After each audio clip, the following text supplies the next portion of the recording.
deputado.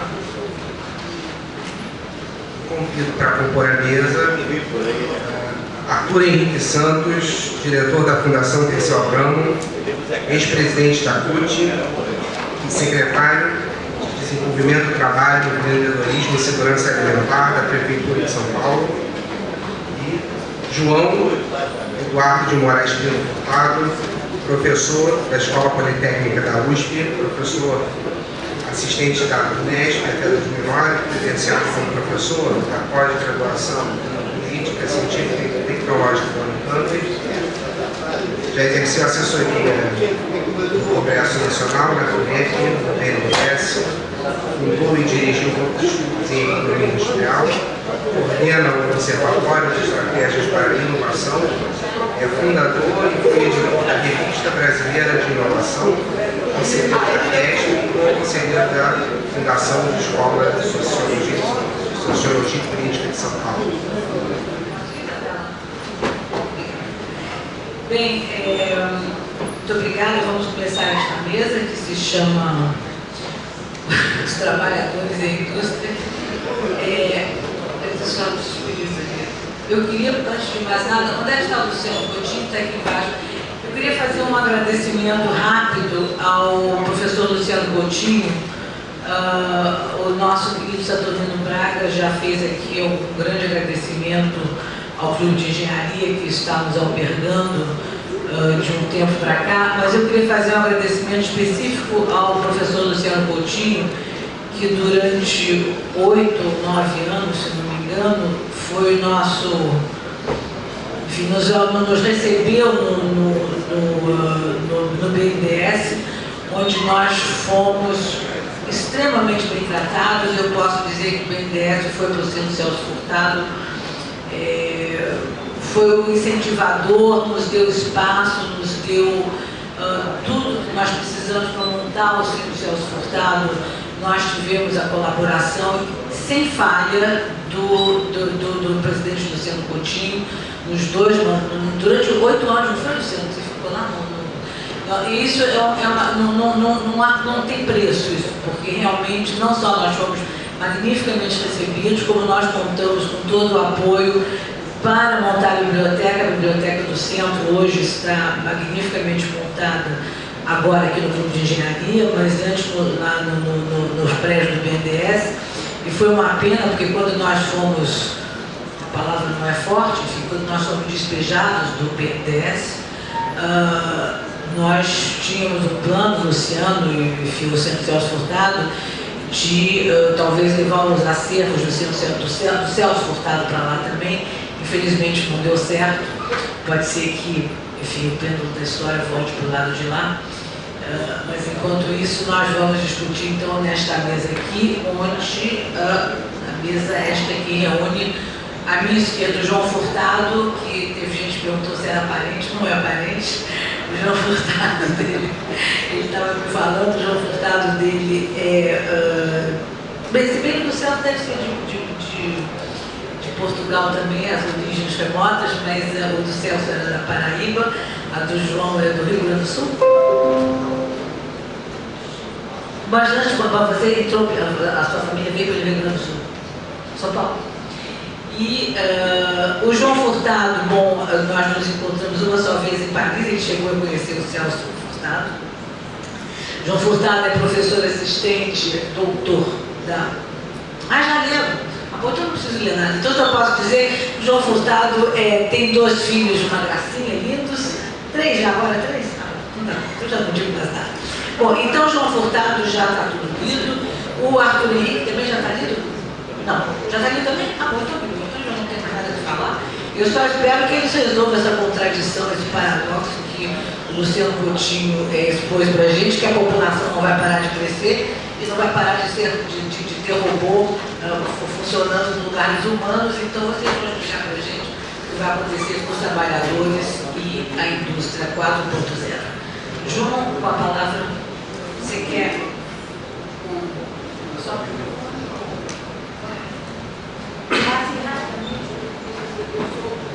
eu não vou pegar tempo de ninguém, exatamente 11h57, digamos que um dia nós temos 1h30, até porque depois daqui 1h30 eu tenho Então, vamos tentar realmente fazer a mesa em 1h30, até, conforme for um pouquinho antes, se der para terminar antes. Cada um de vocês tem que ter 45 minutos. Obrigada.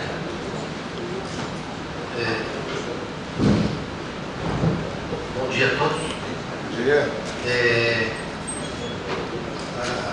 A humanidade conquistou muito tardiamente o direito de ter nome. As pessoas tinham um nome próprio, mas não tinham nome de família. E elas eram conhecidas as pessoas não tinham direito de ter nome próprio, enfim, o nome de família em geral era uma característica, né? No caso do furtado ibérico, furtado ou hurtado, era a característica que era dada às pessoas, aos filhos fora do casamento, né? Então, você deve imaginar que existem muitos furtados e o Celso furtado e o meu pai não tem nada em comum, que não possivelmente essa origem remota de terem sido produzidos fora do casamento. Eu estou dizendo isso porque um dia, numa noite de autógrafos, o Celso Furtado, muito gentil como sempre, disse ao meu pai: precisamos investigar se remotamente temos alguma coisa, algum parentesco. Não tem, eles são apenas bastardos em algum lugar da Idade Média.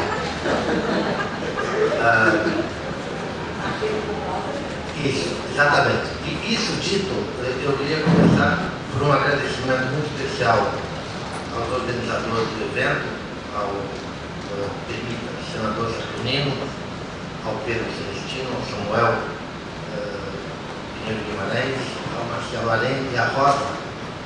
E eu li o Celso Furtado quando eu tinha 17 anos a primeira vez.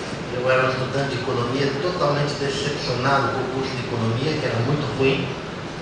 E um professor me recomendou ler o Celso Furtado, eu li e eu desisti de fazer engenharia e continuei fazendo economia. Então eu tenho várias dívidas com o Celso Furtado e tenho essa: eu sou economista e não engenheiro.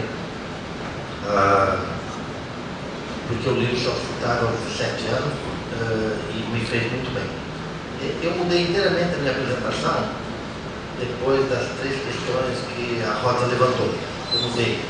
Eu ia falar 30 minutos de indústria 4.0, eu vou falar 5 minutos de indústria 4.0 ao final.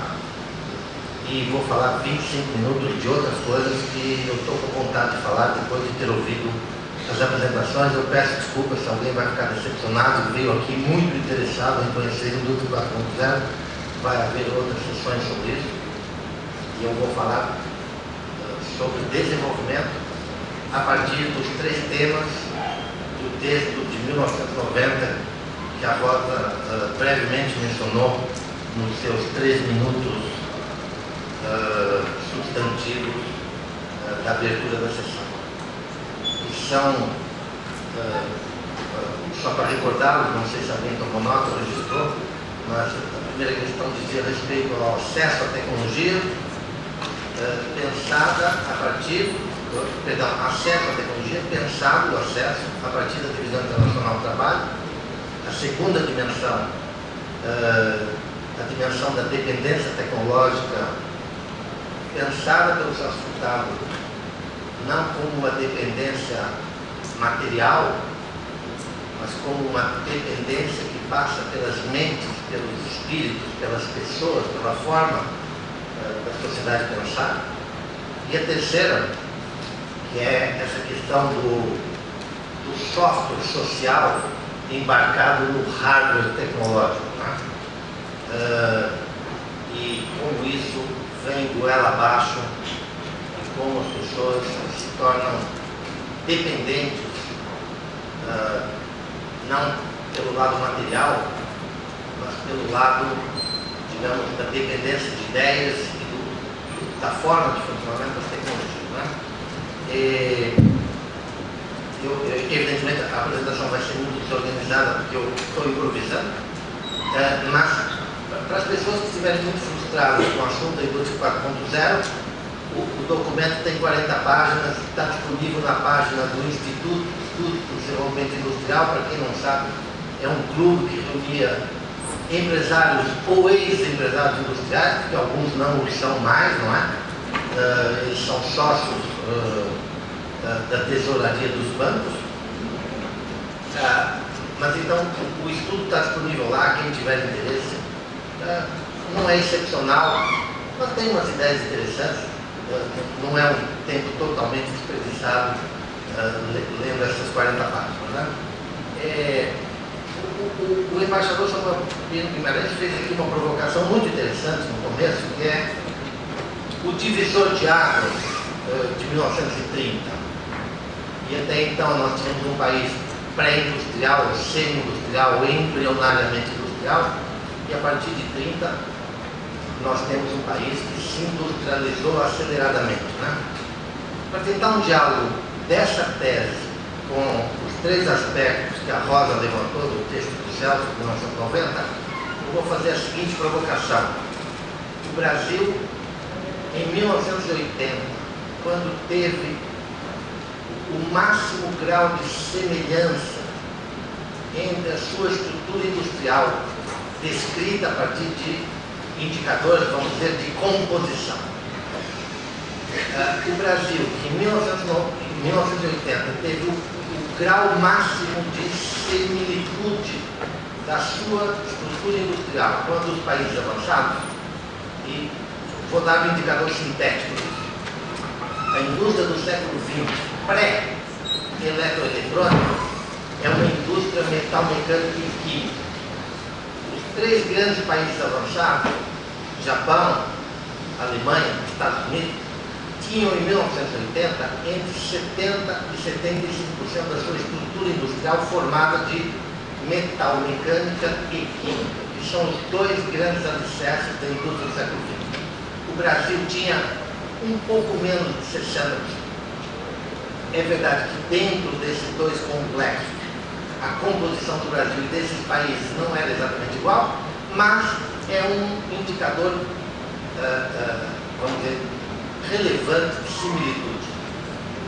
Pois bem, a provocação que eu quero fazer para o embaixador, que infelizmente não está na sala, é a seguinte: o Brasil, que em 1980 tinha esse grau de similitude, não era um país industrializado do ponto de vista da lógica do que é indústria. Por quê?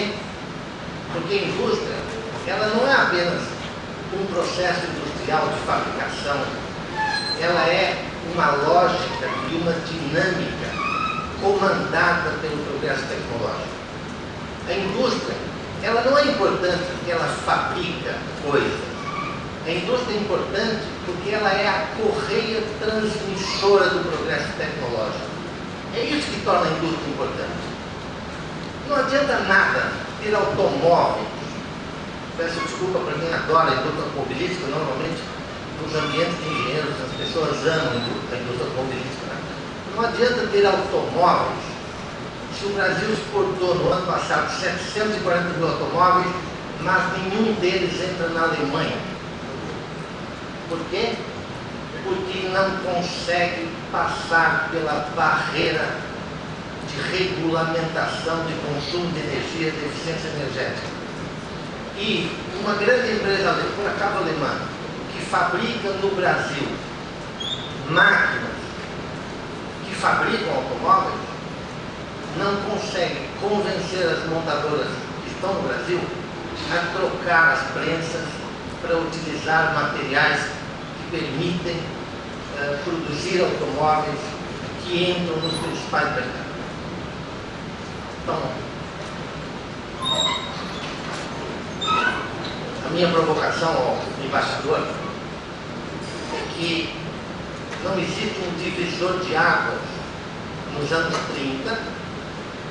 É fato que o Brasil se industrializou aceleradamente a partir de 30, mas o Brasil não absorveu aquilo que, se não fosse totalmente anacrônico mencionar o Marx, aquilo que o Marx chamava de mais-valia relativa. O que é isso? É produzir lucros não através da intensificação do trabalho ou de coisas semelhantes, mas é através da transformação permanente dos processos produtivos. Nós tínhamos uma indústria gigante em 1980, mas ela era despreparada para esta lógica. O Luciano mencionou a ideia de ecossistema de inovação. É verdade, concordo 100%.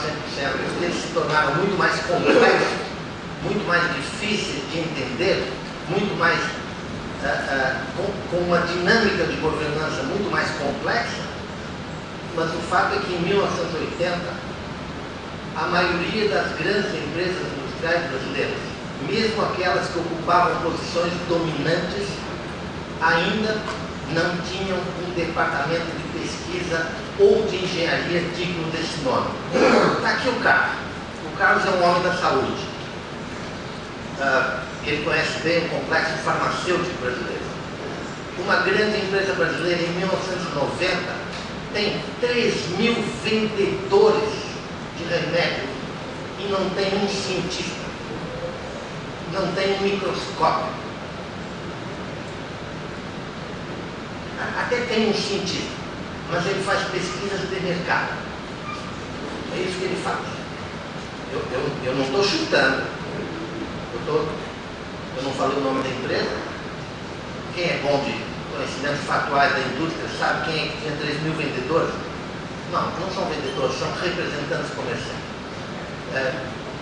Quem tinha 3.000 vendedores de medicamentos em 1990 e sabe que essa empresa ganhou dinheiro durante 40 anos e seu principal investimento de natureza tecnológica é um hotel bonito em São Paulo e um campo de golfe que pagou 7 milhões de dólares para um golfista profissional ajudar a desenhar, com dinheiro da farmacêutica, com o dinheiro que falta no laboratório. Então, a questão aqui é a seguinte: não é que nós tivemos um período fabuloso de industrialização e depois reverteu.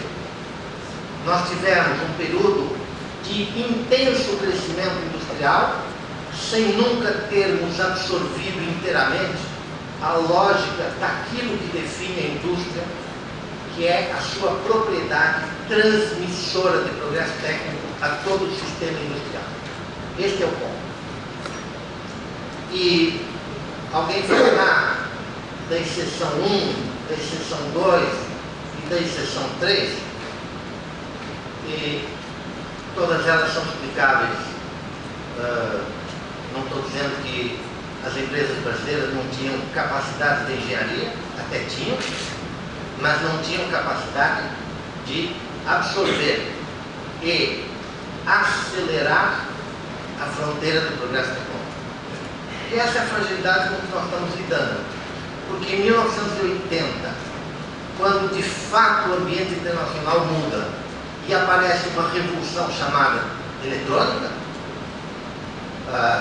que agora está no seu segundo estágio com a quarta revolução industrial, mas ali estava na sua primeira edição, quando essa indústria mundialmente começa a acelerar o processo, nós não temos tempo de aprender as novas indústrias. Por quê? Porque a explicação é uma imagem, mas a explicação mais simples é a seguinte: uma sinapse se faz com 2 neurônios. E se um lado tem neurônio e o outro lado não tem neurônio, não há sinapse. E se você não desenvolveu suficientemente as tuas capacidades de lidar com os conceitos tecnológicos envolvidos num paradigma e nos elementos embrionários da emergência do próximo paradigma, você está fora. Você não é capaz de acompanhar.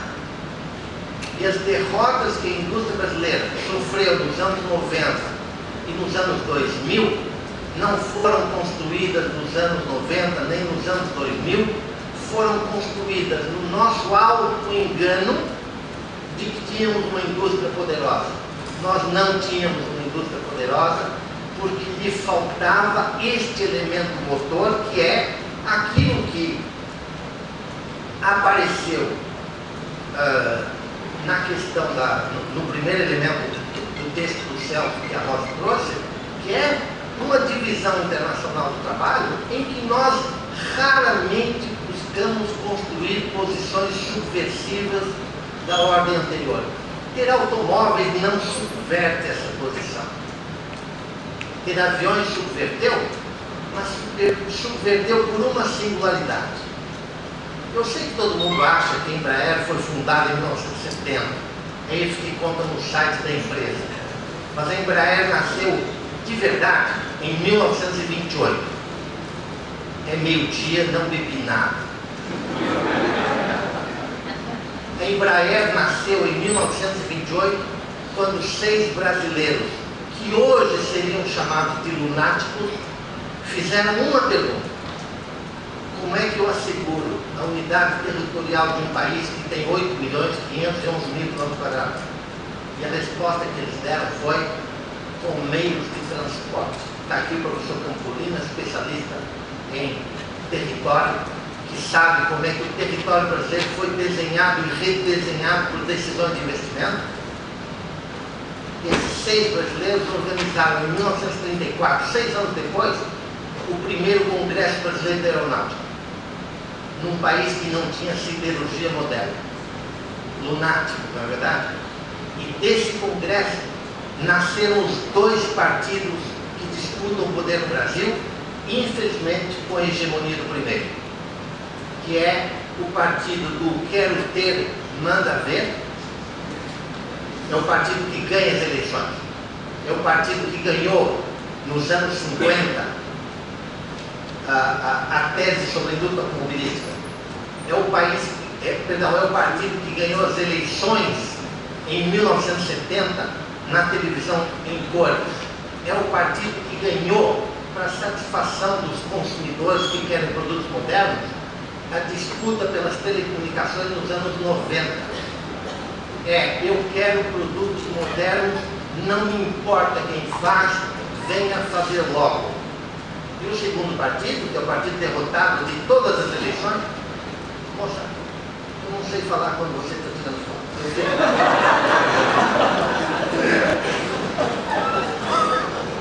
Você faça isso disfarçadamente, você me constrange.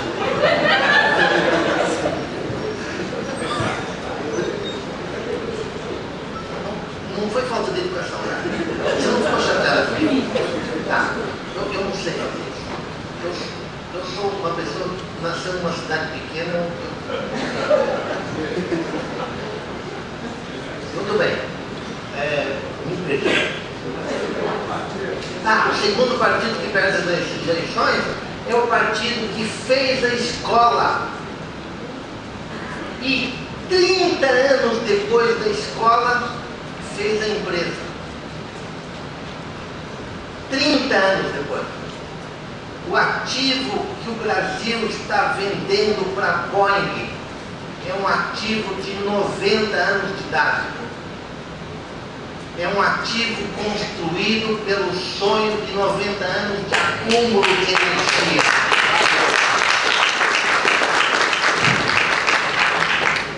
Atenção! E ele só prosperou porque na ponta não tinha consumidores ávidos de produtos modernos, tinha um setor que poderia ser considerado um consumidor paciente. Estou usando a analogia do investidor paciente, né? Ele é um consumidor paciente, que são as Forças Armadas do Brasil, que deram a essa empresa o tempo suficiente para acumular competências tecnológicas, experiência industrial, até ter finalmente um produto competitivo. Eu sei que algumas pessoas aqui, inclusive algumas que acabaram de bater palmas, vão ser tentadas a me jogar tomate, mas é minha opinião pessoal. Eu fui assessor da CPI do atraso industrial e tecnológico do Congresso Nacional em 1990-91, E nessa condição de assessor dessa CPI, eu aprendi com o brigadeiro Ferola a seguinte questão, que uma empresa devotada ao setor aeronáutico não tem que se preocupar com custo nem com eficiência econômica. Eu, como economista, achei muito estranho aquilo e, de fato, a empresa, anos depois, estava mergulhada numa crise. Peço desculpa para dizer, na minha modesta opinião, saiu dessa crise porque a privatização, a única privatização bem sucedida que foi feita nos anos 90, na minha modesta opinião, permitiu dar vida a ativos tecnológicos que estavam adormecidos e que encontraram numa administração privada, vamos dizer assim, interesse de fazer negócio. E a transformação de tecnologia adormecida de origem militar em origem comercial, em aplicação comercial, criou uma empresa próspera. Mas atenção, é uma empresa de 90 anos. Nunca mais a sociedade brasileira nos dará 50, 60 ou 70 anos para produzir um resultado econômico investindo. Então, qual é meu argumento aqui? Meu argumento não é apenas o argumento de que o capitalismo brasileiro não absorveu a dimensão crucial do desenvolvimento tecnológico como condição para a existência do capitalismo industrial. A sociedade brasileira também não absorveu, e isso tem que ver com a questão da desigualdade que está na terceira questão do Celso que a Rosa trouxe, da homogeneidade. A sociedade brasileira também não absorveu a ideia de que às vezes você tem que esperar para ter direito a um consumo, que é um consumo para todos. E como a sociedade brasileira é desigual, as fórmulas de assimilação dos padrões de consumo modernos são para os 5, 10 ou 15%. E no caso da aeronáutica, no caso da fabricação de aviões, por que foi diferente? Porque a aviação comercial andou com os aviões de sempre. Quem é que foi o consumidor paciente? O consumidor paciente foi o Estado brasileiro. O consumidor brasileiro foram as Forças Armadas, que aceitaram pagar para produzir um acúmulo de competências que finalmente criou uma empresa. Eu vou dar um exemplo, eu falei dos 3 exemplos das três oportunidades nos anos 50, 70 e 90, em que o partido do consumo imediato, o partido 1, ganhou. Eu vou dar como contra-exemplo as telecomunicações japonesas. Os japoneses reconheceram que se atrasaram nas telecomunicações em algum momento no final dos anos 80, começo dos anos 90. Numa época em que eu entrevistei uma grande empresa brasileira de engenharia que me disse o seguinte: nós temos aqui 2 estratégias. A estratégia 1 é o desenvolvimento da nossa tecnologia. Nós temos 2 ou 3 anos de defasagem e, se nos derem tempo, essa tecnologia será competitiva. E eu tenho uma segunda alternativa, que eu não prefiro, mas está no meu bolso, que é: se a normativa do Ministério das Comunicações brasileiro for de acelerar o padrão de telecomunicações que o consumidor precisa receber, eu tenho aqui um contrato com os canadenses e eles me fornecem a tecnologia.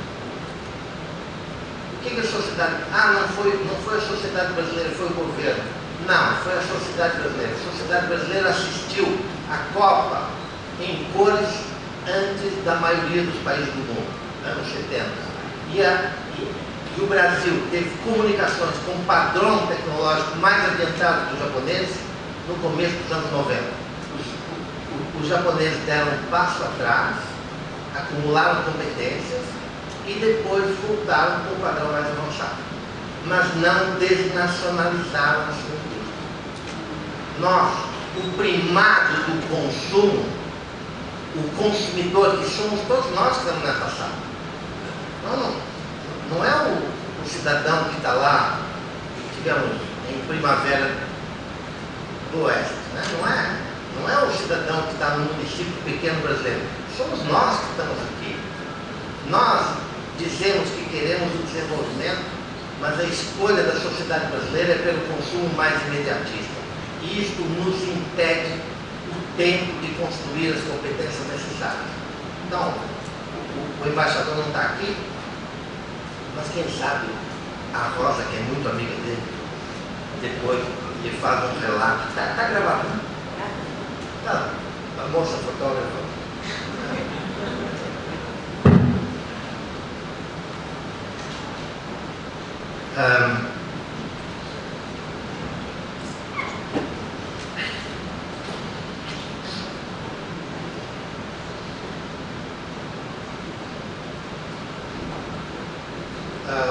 O Luciano, que está aqui na sala, ele comandou a política de informática no Brasil nos anos 80.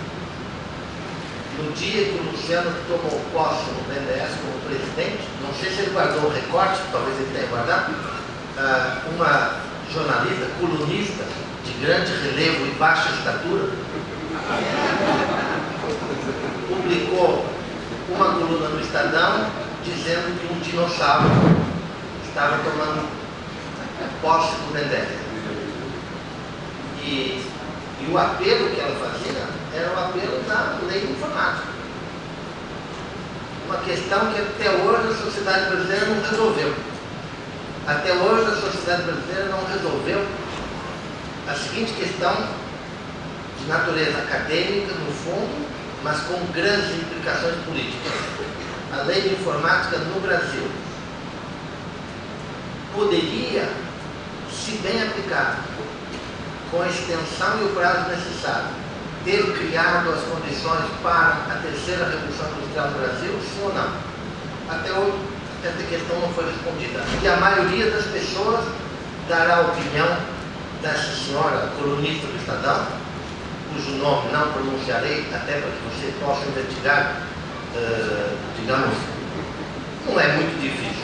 Uma colunista do Estadão de baixa estatura, eu não estou falando de baixa estatura moral, estou falando que isso haveria possivelmente vários outros.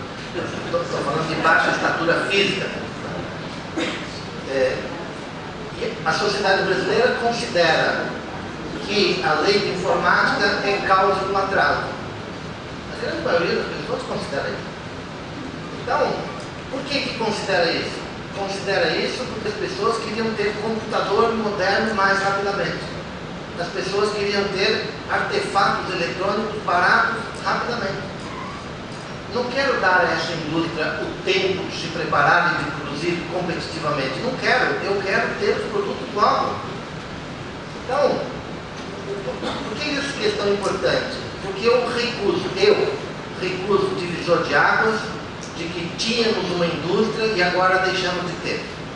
Esses empresários que hoje as pessoas apontam o dedo e dizem que não são nacionalistas, que não são isso, que não são aquilo, são os mesmos de sempre. Qual é a diferença? São as mesmas famílias. Ah, mas agora eles têm uma lógica financeira.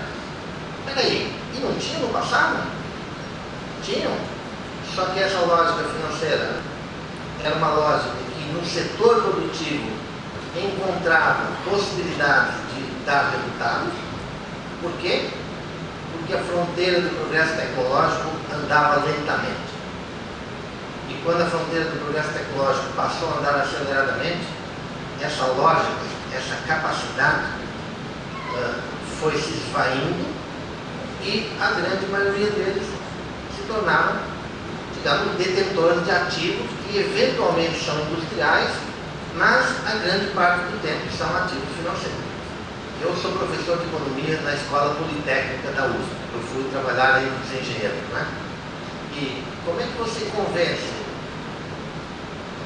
um jovem estudante a desenvolver progresso tecnológico na indústria se o setor financeiro paga na partida 3 ou 4 vezes mais?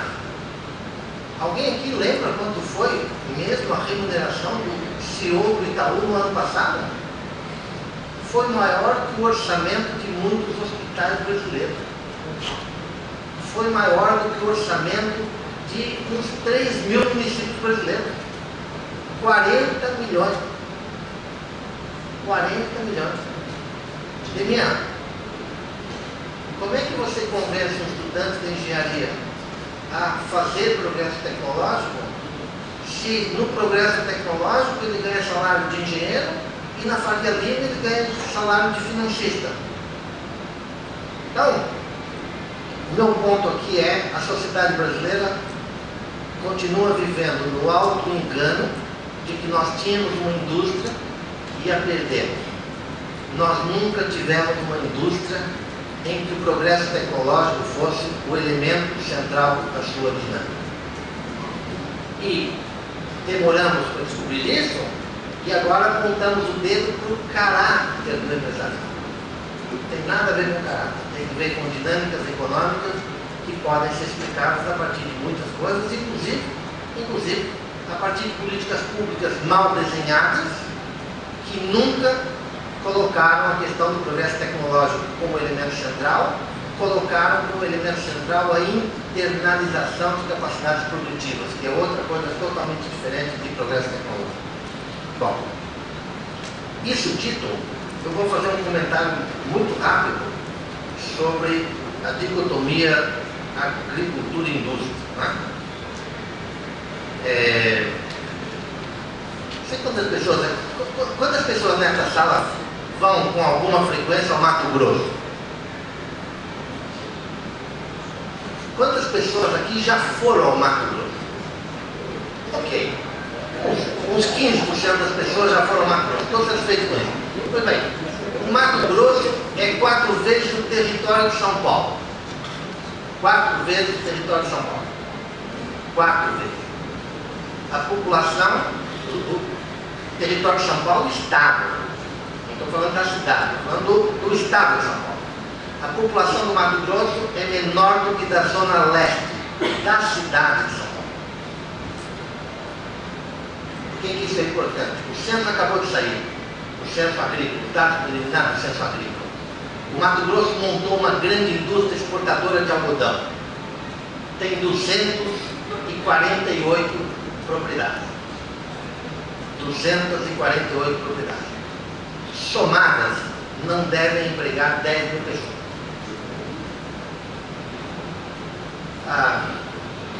Ok, mas se eu fizer algodão e mais isso, quem sabe, não é? E agora, o que eu queria tentar é o seguinte: eu vou fazer uma pergunta e eu não vou querer a resposta porque vocês vão errar. Eu não quero submeter pessoas, digamos, ao erro, né? Mas de 1979 a 2012, a China cresceu acima de 8,5%. Sobretudo no setor industrial e com migrações rural-urbana. Quanto vocês imaginam, não respondam, quanto vocês imaginam que é o coeficiente de autoabastecimento alimentar da China nesse período de crescimento acelerado a 8,5% com migração rural-urbana? A maioria das pessoas para quem eu já fiz essa pergunta responde um número alto. Um número baixo de autoabastecimento, um número alto de importações sobre o consumo. Pois bem, de 1979 a 2012, a China importou 1,8% do seu consumo alimentar. 1,8%. Mas os chineses estão passando fome? Não. A estatística mostra que, em média, por província, não tem dado por família, mas tem dado por província, portanto tem províncias rurais, urbanas, mais pobres, mais ricas. Por província, nenhuma província consome menos de 45% do teor proteico da dieta de um americano dos Estados Unidos. Portanto, amigo, não está passando fome. Possivelmente já está comendo no limite recomendado por um médico moderno. Né? Porque o americano come muito mais proteína, não é verdade? Muito mais do que o recomendado. Então, pelo lado da nossa oferta, isso não leva a lugar nenhum. Pelo lado da demanda, o mundo O país que mais cresceu, que cresceu mais intensamente e com mais migração rural-urbana, não depende de alimentos. Agora vamos ao terceiro argumento. O terceiro argumento é o argumento que vai causar mais. A Ana Santos também vai ficar muito chateada, ela já ficou chateada publicamente em Pirassununga um dia, quando eu usei o argumento, ela vai ficar de novo. Que é o seguinte, o Brasil descobriu, 20 anos depois, que a Embrapa tinha feito o grande feito da ocupação do Centro-Oeste. A sociedade brasileira descobriu que tinha Embrapa, no momento em que a Embrapa já estava em enorme decadência. E as pessoas que acham que o agronegócio brasileiro vive da Embrapa, não há nenhuma das 5 principais culturas do Brasil, que ocupam mais de 85% do território agrícola. Não estou falando da pecuária, não estou falando da floresta, estou falando só da agricultura. Não há nenhuma das 5 culturas grandes que ocupam 85% do território agrícola brasileiro em que a Embrapa tenha sequer uma participação de 10%. 90% é daquelas empresas que vocês conhecem, aquelas umas que vocês conhecem, inclusive essa que recentemente foi comprada por chineses. Portanto, atenção, a agricultura, essa agricultura, a grande agricultura do agronegócio, ela é pequena em termos demográficos, ela não tem mercado para se expandir suficientemente, porque acabei de dar o dado da China. Terceiro, ela tem fragilidades tremendas. Atenção, o bicudo nos Estados Unidos foi erradicado. No Brasil se fazem 25 aplicações em cada safra.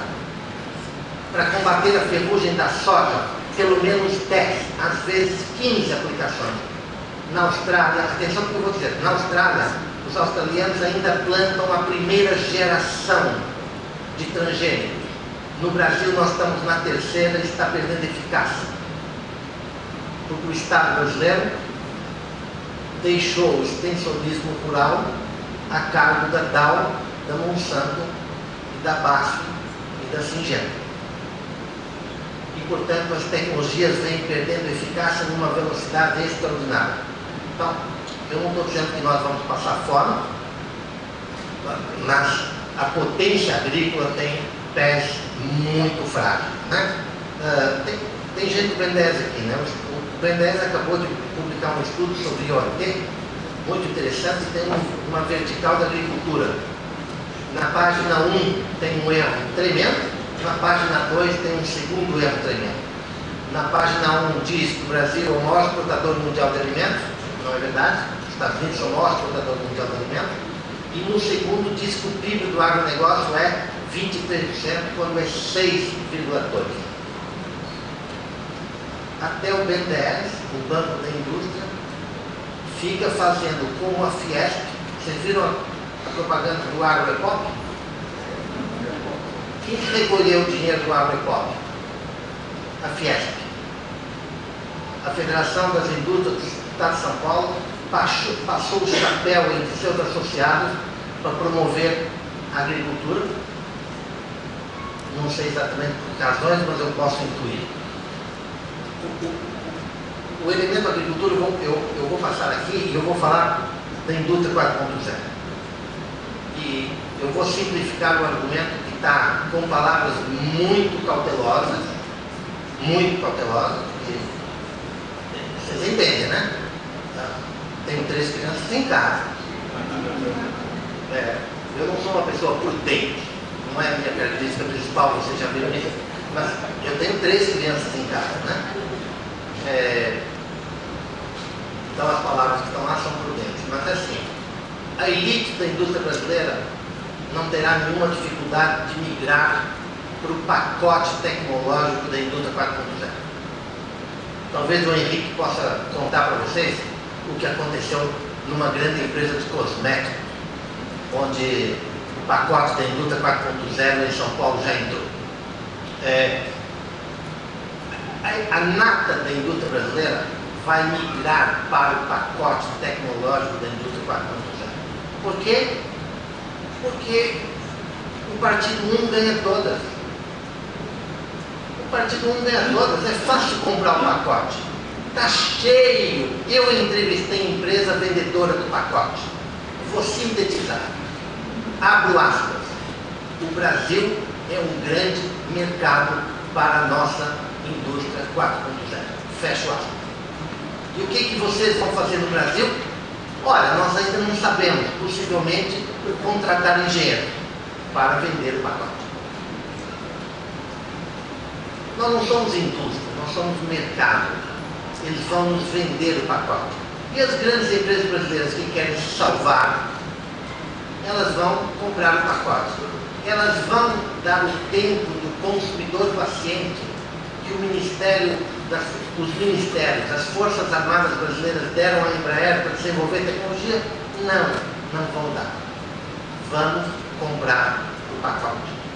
Portanto, nós teremos uma nata de empresas brasileiras que estarão no pacote 4.0 e o resto da indústria vai fazer o que mesmo? Então, eu não vejo de forma muito positiva. A Rosa está me dizendo que eu já falei 5 minutos, portanto tenho só 40 agora. Obrigado, Rosa. Então, a indústria brasileira vai migrar para o pacote 4.0.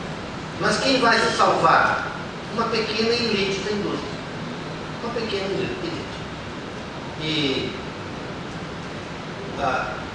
eu vou voltar um segundo para a agricultura para dizer o seguinte: o censo mostrou que existem 15 milhões de pessoas no campo. E não sei quantas pessoas aqui já ouviram falar de parelheiros, mas Parelheiros é um cinturão verde no município de São Paulo. Parelheiros tem uma agricultura. E se você for lá agora neste instante, você vai conhecer alemães de terceira ou quarta geração, japoneses de segunda ou terceira geração, e se você tiver sorte, você vai conhecer a Dona Massui. Dona Massui tem uma pequena propriedade que vende hortifruti para a cidade de São Paulo, e ela é corcunda. Por que ela é corcunda? Porque há 70 anos ela planta hortaliças de copa. E ela recolhe o matinho de copa. E o pacote tecnológico do agro é pop, sempre mostra as máquinas fabulosas e nunca mostra a Dona Massui. E, atenção, isso vale para todos os governos, inclusive para os governos que muita gente nesta sala lamenta que não existam mais. Nós não desenvolvemos o progresso tecnológico que permitiria a essa atividade subsistir. E se as 248 propriedades de algodão empregam 10 mil pessoas, o campo brasileiro ainda ocupa 15 milhões de pessoas. E assim como nós não temos, eu estou dando exemplo vívido disso, assim como nós não temos soluções tecnológicas adequadas para 14 milhões e meio dessas pessoas, nós relegamos a massa da indústria brasileira a um lugar marginal. E dizemos que tem o serviço X, o serviço Y, o serviço Z, e quando você está do lado do balcão, você sabe que é tudo fake, não existe, é de mentira. Eu podia dar exemplos concretos, mas eu vou ocupar os amigos na sala de exemplo, agradecer a atenção de vocês, dizer que eu peço desculpas se eu mudei totalmente minha apresentação, mas o que eu tinha a dizer sobre tudo que está nas páginas, e a provocação que a Rosa fez com as 3 ideias importantíssimas do Celso era agora ou nunca. Eu aproveitei a oportunidade, espero que vocês não fiquem muito chateados comigo. Obrigado.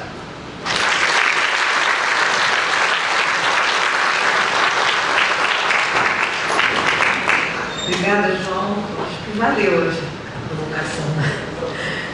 O João fez outras, várias outras, que agora vamos ver se no final desse debate, amanhã de noite, alguns debatedores terão respondido às provocações várias que agora o João Furtado fez, a começar por saber quais são as origens do meu marido e do pai dele. Passo a palavra, portanto, ao Arthur Henrique Santos, que você está com o microfone aí, né? Estou, doutor. Obrigada. Obrigado, Rosa. Primeiro, agradecer muito o convite para a Fundação Perseu Abramo e para nós pessoalmente, do Centro Celso Furtado. Cumprimentar a Rosa e cumprimentar o meu amigo professor João Furtado e dizer para vocês que eu tenho dois enormes desafios. O primeiro é falar depois dessa brilhante aula magna do Luciano Couto. E o segundo é fazer vocês ficarem aqui com a fome que vocês devem estar sentindo. Então, a minha tentativa aqui é de fazer rapidamente uma apresentação que eu optei por trabalhar inicialmente com a rápida contextualização do capitalismo, essa fase do capitalismo que nós estamos vivendo no mundo e no Brasil. Portanto, eu acho importante essa contextualização do ponto de vista da conjuntura, para depois, e dentro dela, a nova divisão internacional do trabalho, para depois poder falar dos trabalhadores e da indústria, e depois dos trabalhadores e da indústria 4.0 e os grandes desafios e os impactos dela decorrentes. Claro que tudo isso com um olhar do mundo do trabalho. Aliás, o mundo do trabalho que a própria OIT lançou para a Conferência da Organização Internacional do Trabalho do ano que vem, um grande debate mundial, global, sobre o futuro do trabalho diante das novas tecnologias, e há quem diga que a conferência de 2019 da OIT deverá ser, em termos de importância do ponto de vista de repensar a sociedade global e o mundo do trabalho, o que foi a conferência da OIT de 1919, pós Revolução Russa, a Revolução Industrial e, portanto, o próprio nascimento da OIT.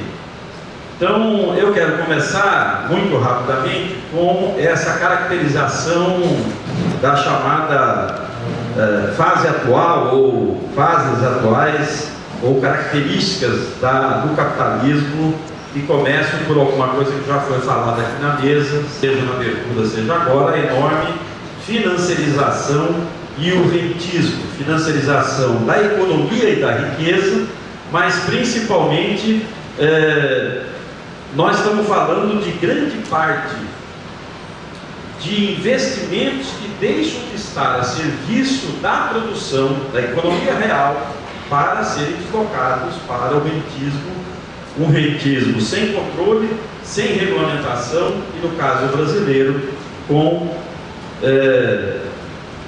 muito pouca taxação dos seus enormes lucros. Segundo, uma enorme concentração, aqui também já foi dito, concentração de pequenas e poderosas empresas e grandes conglomerados e grandes corporações. Os estudos são os mais diversos, mas apontam que nós devemos ter hoje 300 grandes corporações no mundo que controlam mais de 85% de tudo que é produzido. E das 300, 170 são ou bancos ou fundos de investimento. Então, é enorme concentração, portanto, de empresas que acabam fazendo com que essas empresas tenham um poder de influência nos chamados estados nacionais, impedindo ou criando muita dificuldade na implementação, inclusive, de políticas de autonomia, de soberania dos estados nacionais, porque grande parte dessas grandes corporações tem, inclusive, um potencial econômico, do ponto de vista do seu faturamento, muito maior do que muitos países do mundo. Nós estamos falando de, portanto, como já foi dito aqui, uma enorme competitividade global, do ponto de vista do papel da China, do papel da competitividade regional, guerras, terrorismo, espionagem e golpes, que evidentemente não se resumem a esta fase atual do capitalismo, certo? Aqui poderia ser em qualquer fase do capitalismo. Um novo paradigma tecnológico, já vamos entrar nisso, aumento imediato, curto prazo de lucros e, portanto, nós estamos falando de elevação brutal do desemprego e da informalidade e de novas formas de organização do trabalho. nós estamos começando a debater cada vez mais em vários lugares do mundo de que o grande desafio é que nós estamos num momento onde se aumenta o desemprego, aumenta a informalidade, aumenta a precarização das relações de trabalho e das condições de vida e de trabalho das pessoas, justamente no momento onde você vai precisar ter mais proteção social, porque são justamente estas pessoas que estão cada vez mais sendo atacadas e são a consequência dessa transformação da estrutura produtiva. O desemprego e a informalidade impactam a arrecadação dos estados nacionais para a Previdência, justamente no momento que você mais precisaria ter, do ponto de vista da seguridade, uma estrutura de proteção social importante para as condições de sobrevivência das pessoas. As novas formas de contratação, de jornada, de flexibilização de direitos, aumento do desemprego, a informalidade, a resultante disso é a insegurança e o caos. Portanto, uma primeira constatação importante que nós queremos trazer é essa da necessidade de, aonde tem se manter e aonde não tem, discutir um sistema universal de proteção social, o que representa que é preciso pensar em todos os trabalhadores. E aqui eu estou chamando o trabalhador, não é o trabalhador emprego formal com carteira assinada, mas o mundo do trabalho, porque nós estamos falando de PJ, de MEI, de muitos que provavelmente estão aqui, que foram convidados, com todas as aspas, a serem demitidos das suas respectivas empresas para serem contratados como PJ, ou como MEI, ou como microempreendedor. Então acho que esta é uma questão importante de debate que nós queremos trazer para a discussão, que é do sistema universal. São, portanto, novos instrumentos normativos, novos instrumentos de proteção, novas formas de negociação e de contratação da regulação pública do trabalho para novas formas de organização do trabalho. Sejam elas trabalho da forma como a gente, e o professor João Furtado falou agora, de uma parte da elite que vai sobreviver do ponto de vista da indústria, mas nós estamos falando do conjunto da classe trabalhadora do Brasil. Isso representa dizer que nós só vamos conseguir fazer isso se tiver diálogo, negociação e concertação. 3 palavras que no momento que nós estamos assistindo e no momento em que nós estamos realizando o 4º Congresso do Centro Internacional Celso Furtado, são palavras que parecem absolutamente fora do contexto. Portanto, a primeira e grande tarefa de todos nós é fundamentalmente resgatar a democracia. Se a gente não resgatar a democracia, não tem diálogo, não tem negociação, nós vamos continuar tentando correr atrás do prejuízo e ele cada vez mais avançando como a gente está assistindo. É preciso resgatar e garantir respeito aos direitos sociais, aos direitos trabalhistas e aos direitos sindicais. Nós estamos falando de garantir que nessa nova divisão internacional do trabalho, que eu achei que o João Furtado ia falar, a indústria 4.0 não pode ser 4 para a Alemanha e 0 para nós. Vou lhe falar do 7 a 1, quer lembrar. Não pode ser indústria 4.0, ter 4 para eles e 0 para nós. Cabe a uma parte do mundo ficar com os empregos, sejam eles formais ou precários, de pior qualidade, mais precarizados, de menor salário, cabendo para uma pequena elite de uma determinada classe trabalhadora, normalmente ligada às grandes corporações internacionais, porque investem, e eu vou chegar nisso no segundo momento, na questão da inovação, da ciência e da tecnologia. Portanto, uma nova divisão internacional do trabalho que se agrava ainda mais quando você estratifica a situação por sexo e raça.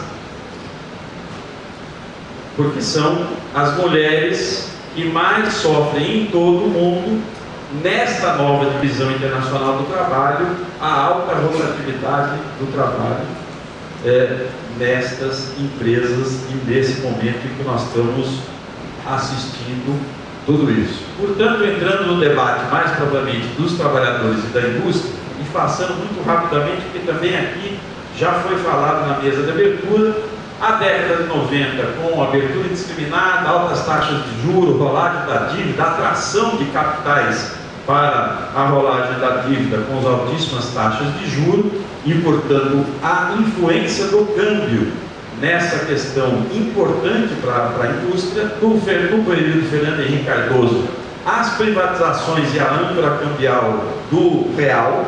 Nós não podemos esquecer de que as doações que foram feitas do patrimônio público, Vale, do Rio Doce,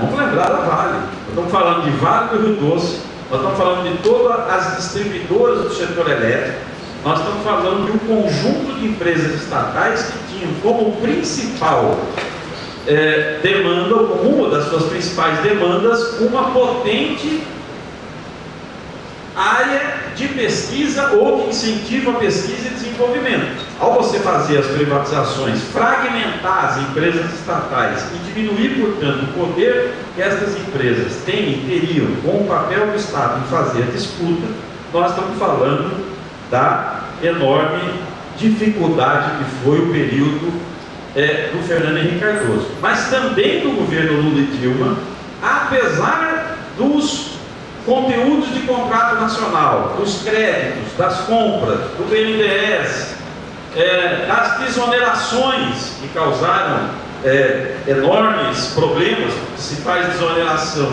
com a garantia de investimento para gerar emprego, e as desonerações foram utilizadas para, de novo, se aplicar os recursos do rentismo.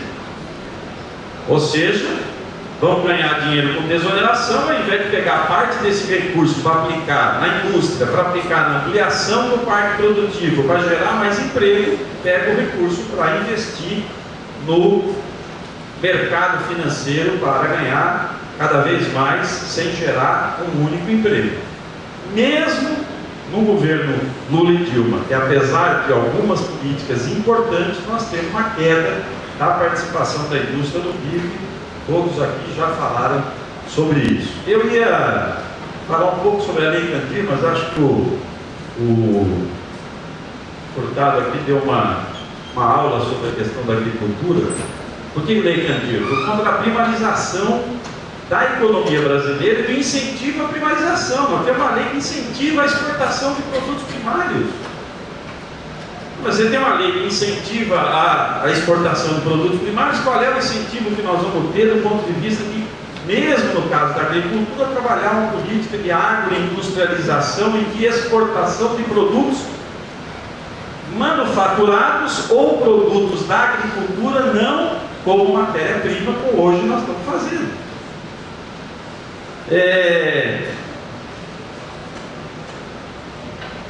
Aqui eu me permito dizer que nada é mais destruidor, do meu ponto de vista pessoal, do que o que o governo golpista do Temer está fazendo com a educação e as políticas de ensino, de educação, inovação, ciência e tecnologia.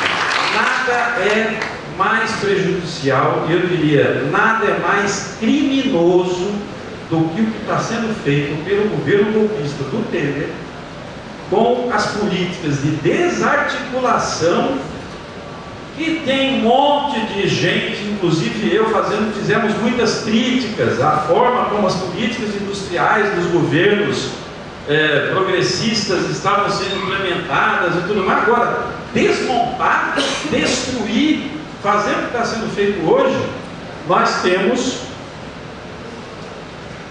o sucateamento da educação, comprometendo não só as metas do Plano Nacional da Educação, como principalmente fazendo com que nós tenhamos em todos os níveis, não é só na pós-graduação, no mestrado, mas nós estamos falando da educação como um todo. E como disse aqui o professor Luciano Coutinho, se a gente não se atentar para o fato de que não se faz inovação tecnológica ou não se atua do ponto de vista global com inovação tecnológica de um dia para o outro, são 10, 15, 20, 30 anos de pesquisa. Ora, se são 10, 15, 20, 30 anos de pesquisa, nós estamos falando de uma geração que hoje, por conta dessas políticas, está fadada a ser uma geração que tem condições de vida e de trabalho piores do que as nossas, por mais incrível que isso possa parecer.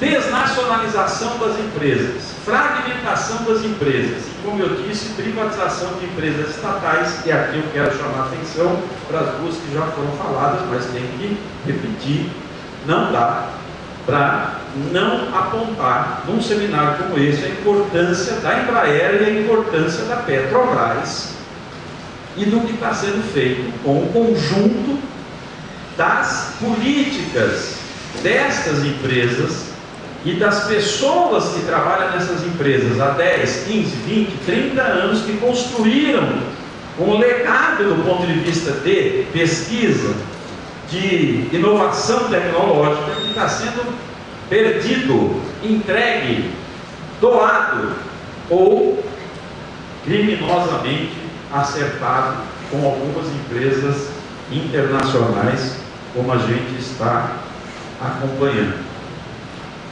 Fim do Ministério da Ciência e Tecnologia e a sua integração ao Ministério das Comunicações, ou ao contrário. Mas o mais importante, o corte de 44% das verbas.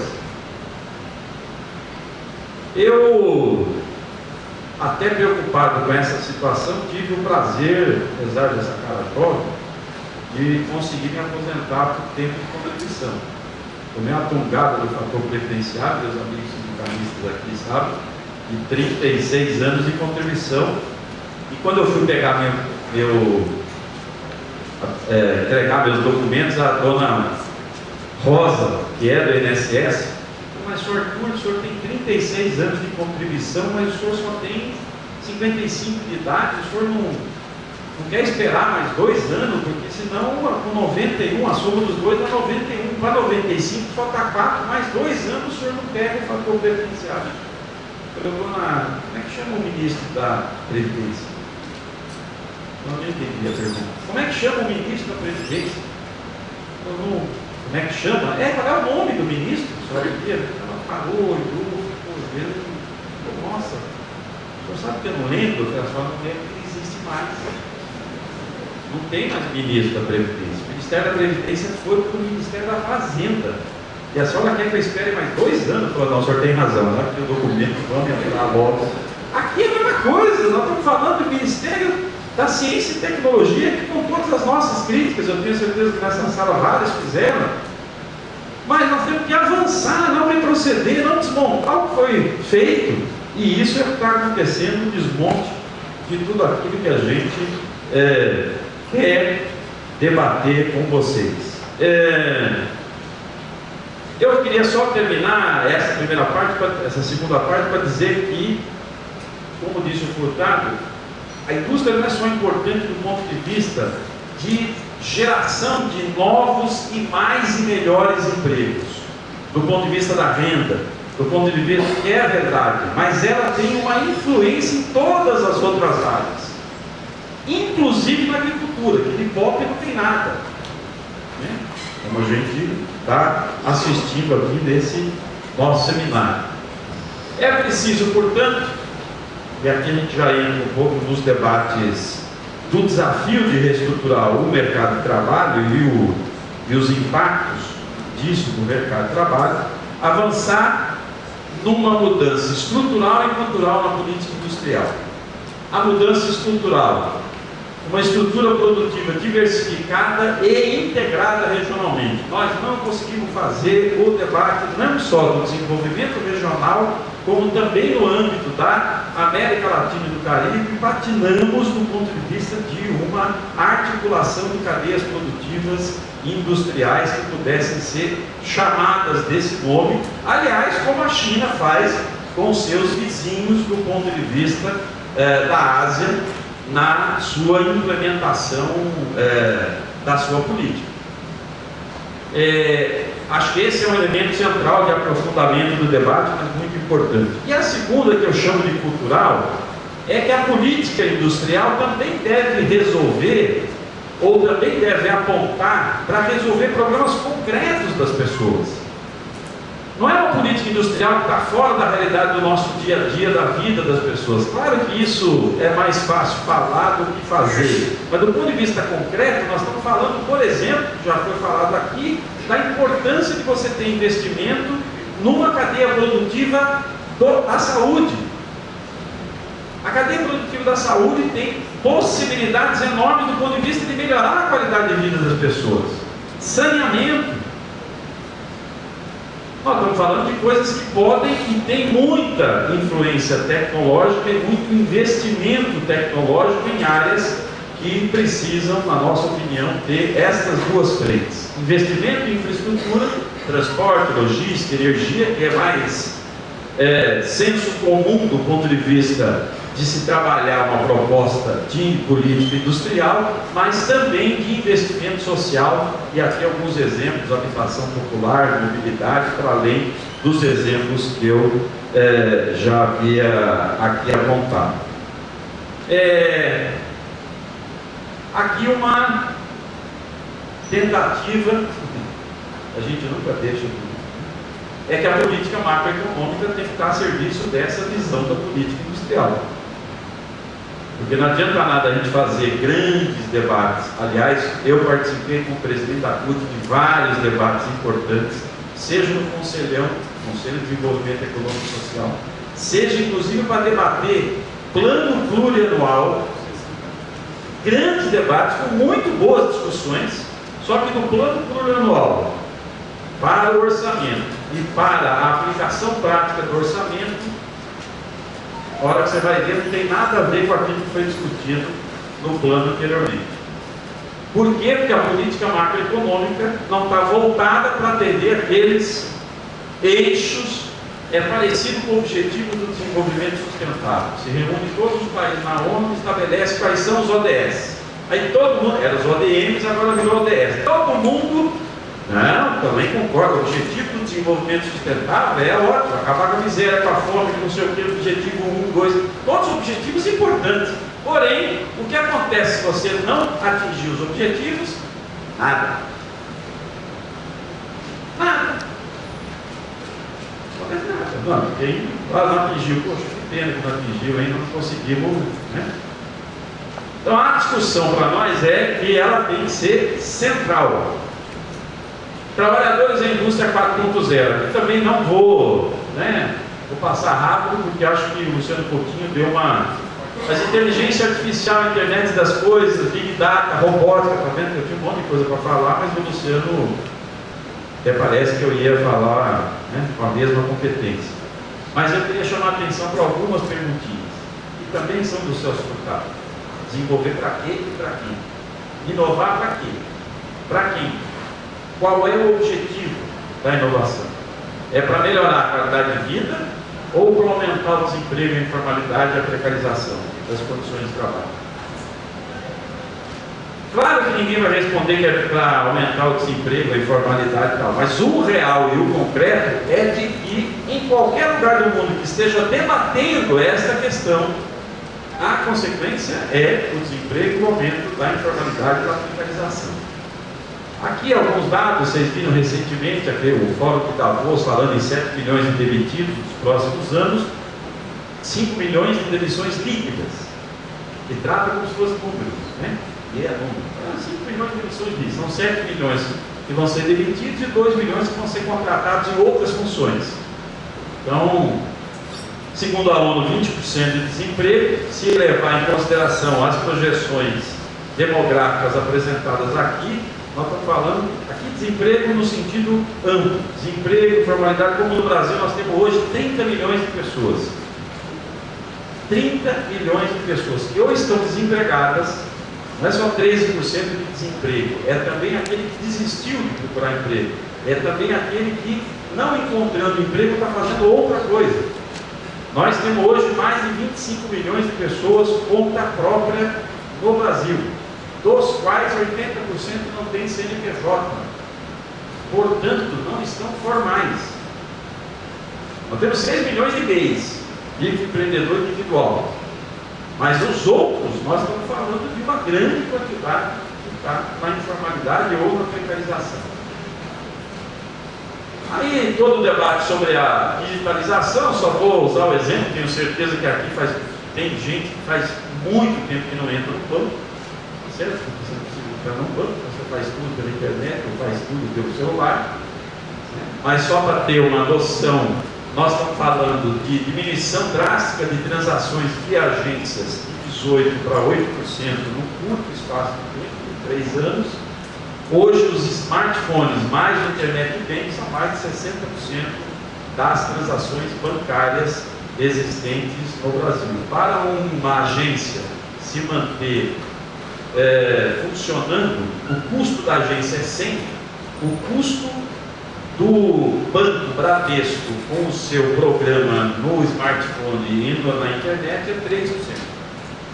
Uma agência é 100, o custo para manter o sistema operacional e fazer uma proposta é 3%. Nós estamos falando, evidentemente, que ninguém vai manter agências abertas, né? O futuro é banco sem agência, já tem. Aí eu dei alguns exemplos mais para a gente tirar um sarro, né? da nossa época. Nossa, por exemplo, de quem está aposentado. Na minha época tinha atendente de loja de filme para alugar. É claro que a gente às vezes não percebe, mas não existe mais, certo? Onde é que tem loja para alugar filme? Você tem uma tecnologia P2P, ou peer-to-peer, ou pessoa para pessoa. Como se você estivesse fazendo, no caso do Uber, por exemplo, só uma plataforma que está juntando você que precisa e eu que tenho o serviço. E vocês todos aqui que já andaram no Uber, conversem com o motorista do Uber. Muitos deles acham que eles não são trabalhadores. Eu não sou trabalhador, eu sou empreendedor. Empreendedor cacete, meu filho, você é um trabalhador que está sendo desgraçadamente precarizado. Nós temos 1,5 milhão de mulheres vendendo produto da Natura no Brasil. 1,5 milhão de mulheres vendendo produto da Natura. É um bico. Ou então, eu não sou trabalhadora, não sou funcionária da Natura, eu sou uma colaboradora e uma promotora de marketing. E isso amplia minha amizade, meu vizinho e tudo mais. Tá? É disso que se trata. Nós estamos falando de Uber, Google, Tesla, investimento em pesquisa. Vou correr aqui. Então nós temos a maior empresa de táxi, não tem um táxi, né? Aquela velha frase que todo mundo já ouviu, a maior empresa de filmes. A maior empresa de filmes não tem uma sala para alugar, a maior empresa de imóveis, Airbnb, não tem uma casa nem um imóvel, mas aluga através da plataforma. A maior empresa de livros também não tem nenhuma livraria, né? E aliás acabou de comprar 75 mil robôs para fazer toda a logística nas suas empresas, nos seus depósitos. E é uma maior empresa de turismo que também não tem nenhuma agência. Quais são as experiências existentes? E aqui eu termino um pouco para trazer algumas ideias. As negociações estão acontecendo dos impactos nas relações de trabalho no mundo inteiro das novas tecnologias. E aqui eu vou usar o exemplo da Alemanha. Por que o exemplo da Alemanha? Nós estamos falando de indústria 4.0, Hannover 2011, nós estamos falando de um país industrial que está debatendo, através do seu famoso livro branco, ou Trabalhar 4.0, uma discussão sobre os impactos disso tudo que nós estamos fazendo aqui no mundo do trabalho e como trabalhar a negociação disso. Primeira questão, não dá para deixar o mercado decidir. Se deixar o mercado decidir, todo mundo aqui sabe qual é o resultado. Mais gente na rua, mais gente passando fome, mais gente mais caos, mais desemprego, mais violência, e nós vamos gastar mais com exército e cadeia, e todos os atores sociais, inclusive lá eles não chamam de microempreendedor ou micro pequenos empresários, mas não chamam de microempreendedor, mas chamam de micro pequenos empresários, todo mundo sentado na sala debatendo que, primeiro, é preciso identificar antecipadamente o risco da desocupação. Não é depois, mas daqui a 10 anos, o que nós estamos discutindo hoje, o que está discutindo na Alemanha hoje, é que daqui a 10 anos este tipo de serviço não vai existir mais, aquele vai. Esta função não vai ter mais, esta ocupação não vai ter. Isso é básico para debater educação. Isso é básico para debater qual é o... Claro que tem muito chute, né? Tem muito achômetro, mas também tem muita coisa que é baseado na ciência, na inovação, na tecnologia e nos estudos que demonstram que, olha, isso aqui não vai sobreviver ao longo do tempo. Não é aquela velha discussão da economia do compartilhamento, né? Eu acho que seria ótimo, mas que virou uma comercialização pura e simples, como essas plataformas que a gente trabalha. Medidas de saúde e segurança. O Uber trabalha 12 horas por dia, o cara não trabalha 14 horas por dia, para poder cumprir com uma determinada jornada que me dê garantia de poder pagar uma parte que eu estou aqui gastando com o veículo, com o carro. Renda, qualificação profissional, de novo o debate da educação e da qualificação profissional. A negociação da redução da jornada de trabalho é estrutural. Nesta fase do capitalismo, reduzir jornada de trabalho é estrutural, não é mais uma discussão lá de 1789. Nós estamos falando com a mesma importância, mas nós estamos falando que não vai ter emprego para todo mundo, portanto tem que reduzir a jornada, tem que atrasar a entrada no mercado de trabalho das pessoas. Agora, tudo isso é fácil de falar aqui. Como eu disse, se não resgatar a democracia, não rediscutir algumas coisas de parâmetros e debates, inclusive nos próximos 2 meses, da importância que tem, a indústria lá na Alemanha, ou debates na Alemanha, são 3 eixos, muito rapidamente: proteção contra a sobrecarga e o fim das fronteiras físicas do trabalho. O pessoal está discutindo o seguinte: se eu vou ter home office, qual é o controle que tem? Porque as pessoas vão trabalhar também numa jornada superior. Tem empresas na Alemanha que se controlam, inclusive, o que a pessoa está acessando no seu computador. Opa, você está acessando coisa que não deve. Porque você, se trabalha em casa, você pode, inclusive, vender determinadas informações para uma concorrente. Então, eu preciso controlar o que você está vendo no seu computador da sua casa. Ora, se isso não for debater novas formas de organização e de instrumentos normativos, eu não sei o que é fundamental, e a gente não vai fazer aqui no Brasil se não colocar todo mundo no mesmo ambiente para debater essas questões. Aumento da autonomia em relação a tempo e local, legislação sobre a escolha da jornada e do local de trabalho, e, por exemplo, home office, horário de trabalho baseado na confiança e na acessibilidade, e não naquilo que é o controle, como já está existindo hoje em várias das funções.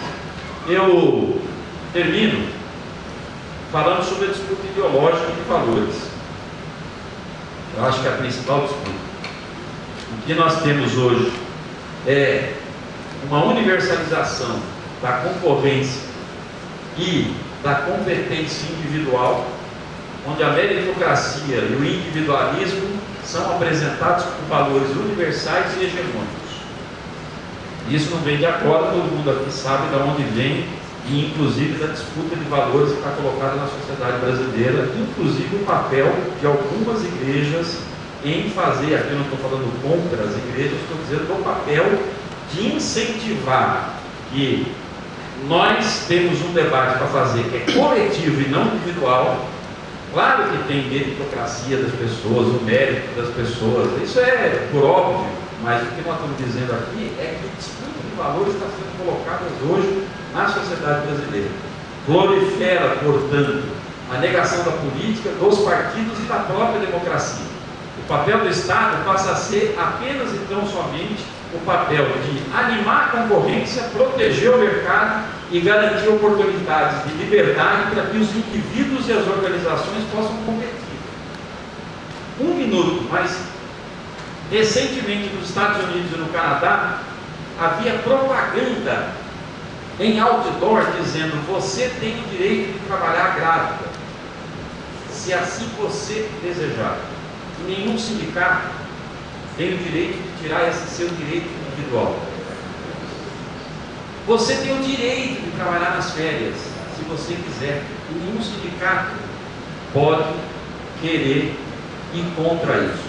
Nós estamos falando de uma coisa que é: como é que eu volto para 1800? Como é que eu volto para a bola preta amarrada com uma corrente no calcanhar, fazendo com que a pessoa comece a se achar que realmente ela não precisa de ninguém e ela mesma individualmente pode. Para isso é preciso acabar com o movimento sindical, para isso é preciso acabar com quem pode fazer algum tipo de resistência. Defendemos, ao contrário, que justamente por tudo isso, a centralidade do mundo do trabalho deve fazer parte de um novo projeto de desenvolvimento social que tenha como objetivo o compromisso e a eliminação das desigualdades e a promoção da qualidade de vida para todos e todas. Acho que essa é a base da plataforma que a CUT e as demais centrais sindicais apresentaram e estão debatendo com os candidatos para a presidência da República nas eleições do próximo mês de outubro. Obrigado.